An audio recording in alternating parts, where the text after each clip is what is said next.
महल में हर तरफ शोर था। राजा सुल्तान गुस्से में भरे बैठा था। जोया की आंखों में आंसू थे।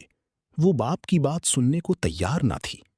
वो भागती हुई अपने कमरे में आई और दरवाजा बंद कर लिया। उसने अपनी भारी जेवर एक एक करके उतार फेंके। अंधेरी रात में उसने बैल्कनी से एक रस्सी लटकाई। धीरे धीरे वो नीचे उतरी। दिल धड़क रहा था, मगर इरादा पक्का था। जोया ने जमीन पर कदम रखा और पीछे मुड़कर ना देखा। वो गांव की तंग गलियों में साई की तरह निकल गई। गार्ड सो रहे थे। मशल की रोशनी धीमी थी।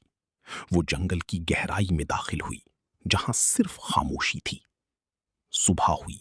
सूरज की किरण खाली बिस्तर पर पड़ी। कनीज ने चीख मारी, शहजादी गायब है।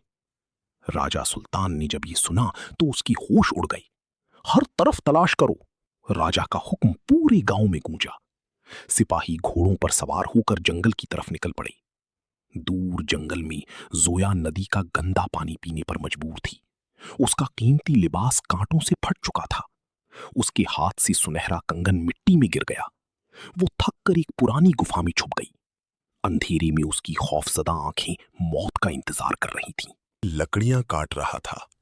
अचानक उसे मिट्टी में कुछ चमकती चीज नजर आई। उसने झुककर वो सुनहरा कंगन उठाया। कंगन पर महल की मोहर थी।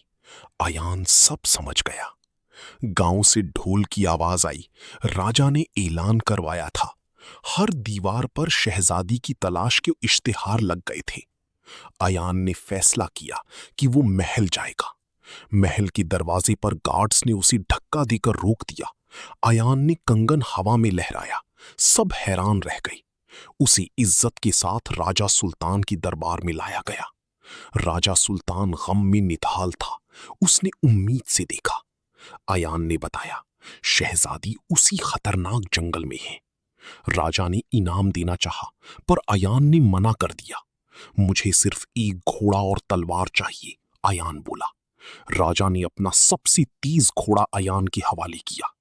अयान तूफानी रफ्तार से जंगल की तरफ रवाना हुआ। रात हो गई। अयान ने मशाल जलाई ताकि निशान ढूंढ सके। उसे दरख्त पर जोया की दुपट्टी का एक टुकड़ा मिला। पांव के निशानों ने उसे रास्ता दिखाया।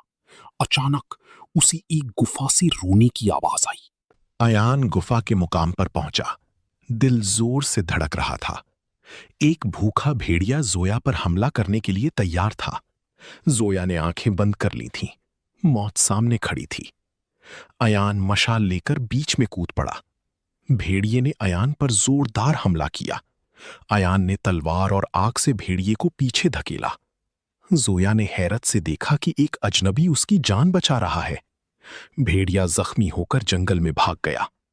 अयान जमीन पर गिर पड़ा। वो जख्मी हो चुका था। जोया ने अपनी चादर से अयान के जख्म साफ किए। रात भर दोनों गुफा में साथ बैठे रहे। जोया ने बताया कि महल उसके लिए एक कैद खाना था। अयान ने उसे गांव की खूबसूरत और आजाद जिंदगी के बारे में बताया। अगली सुबह सूरज ने उम्मीद की नई किरण दिखाई। दोनों ने वापसी का सफर शुरू किया। रास्ता फूलों से भरा था। अचानक रास्ते में डाकुओं ने उनका रास्ता रोक लिया।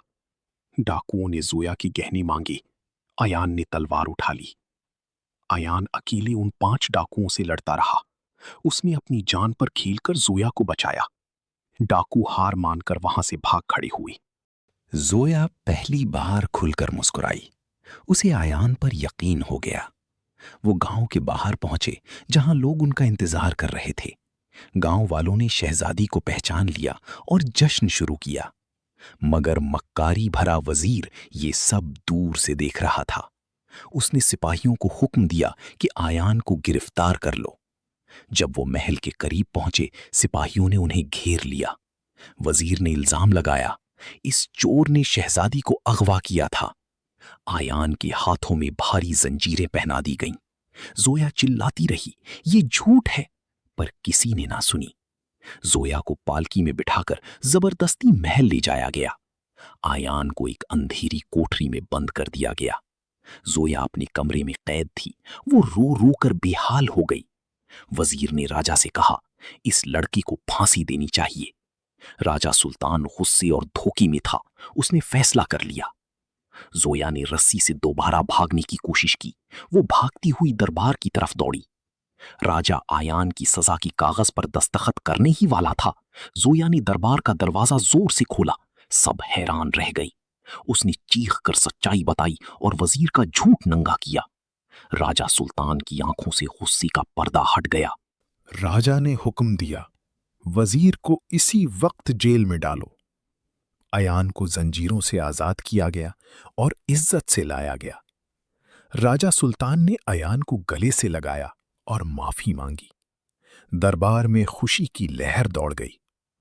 राजा सुल्तान ने ऐलान किया, अयान ही इस सल्तनत का असली वारिस बनेगा।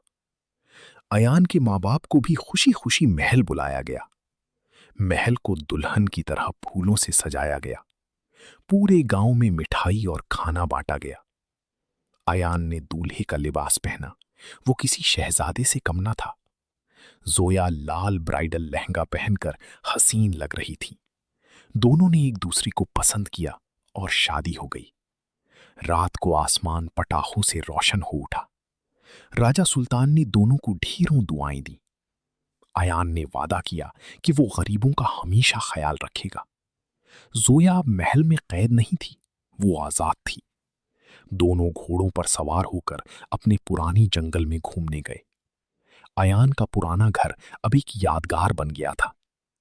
राजा सुल्तान ने अब सख्ती छोड़ दी और खुश रहने लगा। अयान और जोया बालकनी पर खड़े होकर सनसेट देख रहे थे और यूं एक गरीब लड़की और शहजादी की ये दास्तान अमर हो गई।